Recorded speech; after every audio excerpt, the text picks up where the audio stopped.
What's up guys, Dazed here, and welcome back to part 3 of Magic 2014 Let's Play series. In this episode, we're going to be facing off against Garruk and the mighty power of the mono green deck. And for those of you that are just tuning in part 1, I did build and tune a black-red Rakdos deck that you're going to see here. Pretty decent opening hand it looks like. One of each land, 2 Ravenous Rats, a Sign in Blood, a Giant Scorpion, and a Slaughter Cry. So quite a few creatures, some card draw if I need it, and a combat trick if it comes down to it. First card I draw is going to be Swiftfoot Boots. Got a little bit of everything. Play my land and pass the turn. So Garruk didn't play anything on turn 1, which isn't too surprising, but looks like he's not going to play anything on turn 2. So I'll go ahead and play my land and start the game with a Ravenous Rats, forcing Garruk to discard a card. Let's see what he's going to discard here. Alright, looks like Garruk is going to discard a creature card. No land from Garruk, which might indicate that he is in trouble as far as mana, so we'll have to see what he's going to play on turn 3. Go ahead and play my land for the turn. Looks like we're going to go ahead and drop another Ravenous Rats. Why not? Force Garruk to discard another card. We'll keep it going while we've got the advantage. Alright, looks like Garruk is going to discard a creature card. And we'll go ahead and swing for 1. We'll get to see Garruk play a creature in this game. Looks like he's kind of down and out at the moment. Possibly mana screwed here. Looks like he doesn't have any creatures he can play for 2 mana. And yeah, he's going to go ahead and pass the turn. So we draw into a Taste of Blood.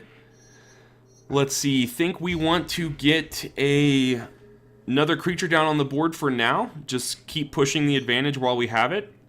We'll go ahead and play the Giant Scorpion. Pass turn, see if Garruk can recover from this stumble early on in the game. Swinging for 2, bringing Garruk down to 17.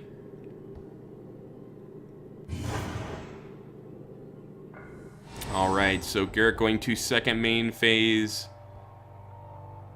Oh, no land, but he does get a creature down this turn, which is something. At least he's going to have something going on. Reach, Death Touch. 1-2. So I could play another creature here, but I think I'm going to go ahead and get Swiftfoot Boots going early on. So as I play creatures, I can go ahead and give them haste as they come into the battlefield. Might as well ping Garruk for 1 here and gain a life, putting me at 21, taking Garruk down to 16. Go ahead and swing, see if we can trade Death Touch for Death Touch creatures. He does block. We'll exchange creatures here. Life total is still 21 to 16, and it is now Garruk's turn. Going to second main phase. Garruk is definitely missing quite a bit of lands. He played his 1-2 cost creature that he could play, and it doesn't look like he's able to draw into anything else that he can play. So we'll go ahead and get a Giant Scorpion down. Go ahead and swing for 2, since we can't equip it yet this turn. We don't have the 1 mana needed to give it haste. And pass the turn to Garruk. Garruk does get his land, which is excellent for him. Let's see if he can play a 3-cost creature, and looks like he can. So he's going to play a creature that allows him to get 1/1 counters. Not too bothersome for us. We'll go ahead and play a land. And, well, let's see. So it's only a 1/1 counter on target beast creature. So we'll go ahead and play the bat, dealing 2 damage to Garruk and gaining us 2 life. Just keep pushing the advantage on life totals while we have the momentum here. We'll go ahead and swing with a Death Touch creature. Now these Giant Scorpions may not seem like much, but any creature that has Death Touch and is at a pretty low mana converted mana cost, is pretty excellent in a sealed environment, simply because even big beast creatures are able to be blocked by creatures with Death Touch, and you can always swing in with a Death Touch creature, either forcing them to lose their only attacker, or just, guaranteeing that damage if they're not going to block. So he goes and destroys my target creature with flying, which is going to be my bat, but it's not too bad. The bat definitely did his job coming in.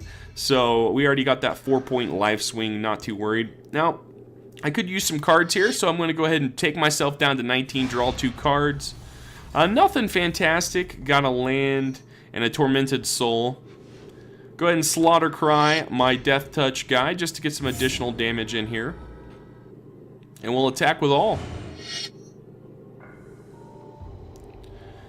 Looks like it's going to hit. Taking Garruk down to 5. Garruk is not having the best game here. Life total is 19-5. Looked like a pretty one-sided affair for the Rakdos deck. And playing a Predatory Sliver, it's not going to do really much for him.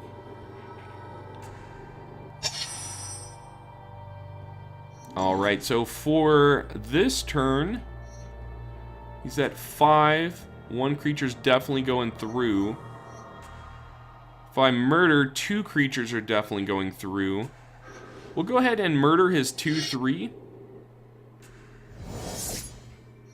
And play the Tormented Soul for the turn.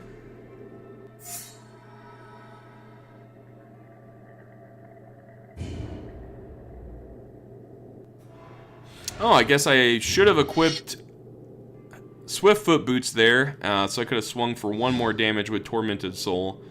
I don't think it would have been the game either way, but it would have been additional damage, and I could have won off of the bats right off my next turn. So prolong the game just for a turn. We'll see if Garruk has anything up his sleeve here. He can turn the game around. It doesn't look like it.